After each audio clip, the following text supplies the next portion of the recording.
You know, we've all been there. That feeling of quiet awe when a summer storm just washes the world clean. But we've also felt that little jolt of fear when the sky gets really dark and the wind starts to howl. Storms are this incredible force of nature that can be both a creator and a destroyer. So, what's the secret? How does our planet take simple stuff like air and water and whip it up into a raging, spinning vortex of fury? Well, that's exactly what we're going to break down. So, what is the source code for a storm? What gives it that unbelievable power? It's not magic, it's just physics. And the answer is this fascinating dance between three pretty simple things: heat, pressure, and nature's surprisingly elegant way of moving all that energy from one place to another. And this really captures that duality, doesn't it?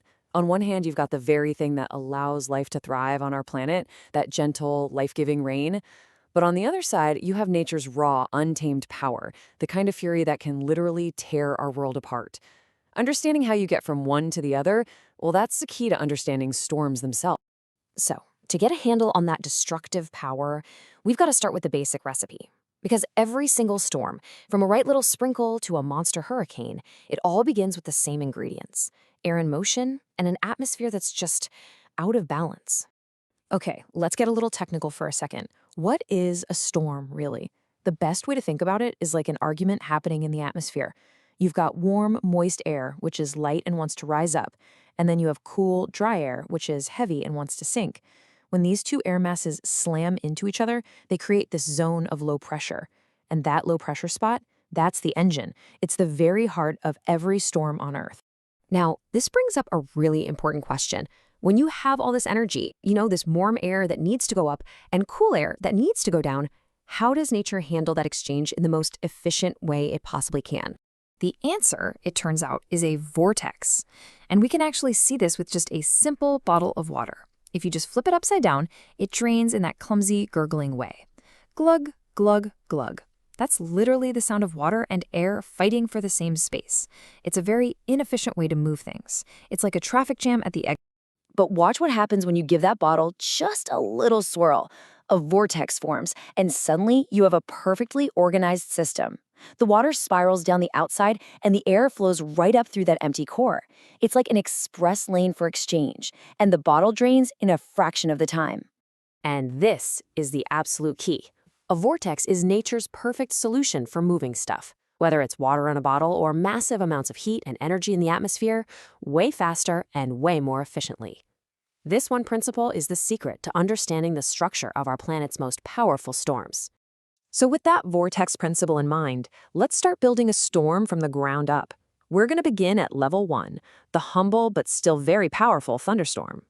At the heart of every single thunderstorm is this magnificent beast, the cumulonimbus cloud. I mean, these are the skyscrapers of the cloud world. They're the only ones that can produce lightning and hail. They form when this powerful updraft, like a giant invisible elevator, shoots warm, moist air high up into the freezing upper atmosphere. This is where all that energy we talked about gets stored up. But what happens when a thunderstorm gets organized? What happens when it starts to rotate? Let's level up and see how this can build into one of nature's most violent phenomena, the tornado.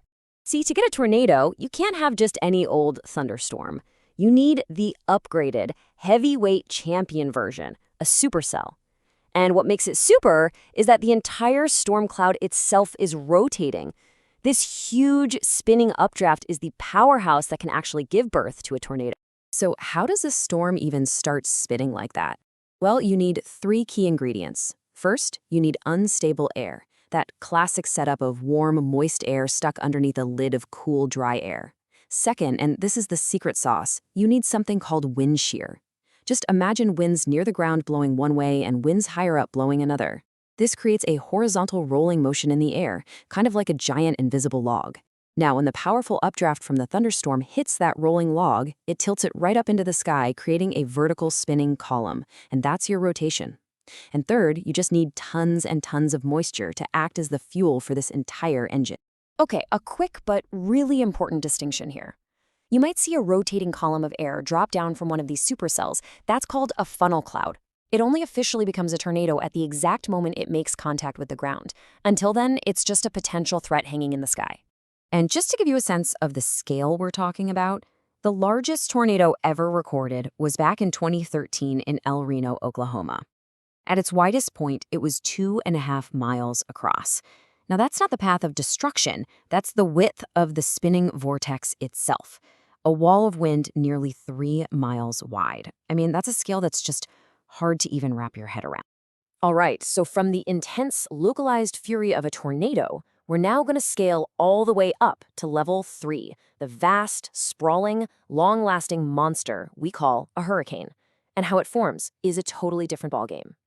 So, scientifically, these things are all known as tropical cyclones. Whether you call it a hurricane in the Atlantic, a typhoon in the Pacific, or a cyclone in the Indian Ocean, you're talking about the exact same thing, a massive, rotating heat engine that's born over our planet's warmest ocean waters. And unlike a tornado, their spin doesn't come from wind shear. It actually comes from the spin of the Earth itself, a phenomenon called the Coriolis effect that gives these giant storms their iconic spiral shape. This chart just lays out the differences perfectly. A tornado is a creature of the land. A hurricane is born at sea. But look at this fascinating difference right here, wind shear. A tornado needs high wind shear, that difference in wind speed, to get it rolling. A hurricane is the exact opposite. It needs low wind shear. It has to have a calm, stable environment to grow and get organized. And then there's just the mind-boggling difference in scale. A tornado's life is measured in minutes. A hurricane's is measured in days.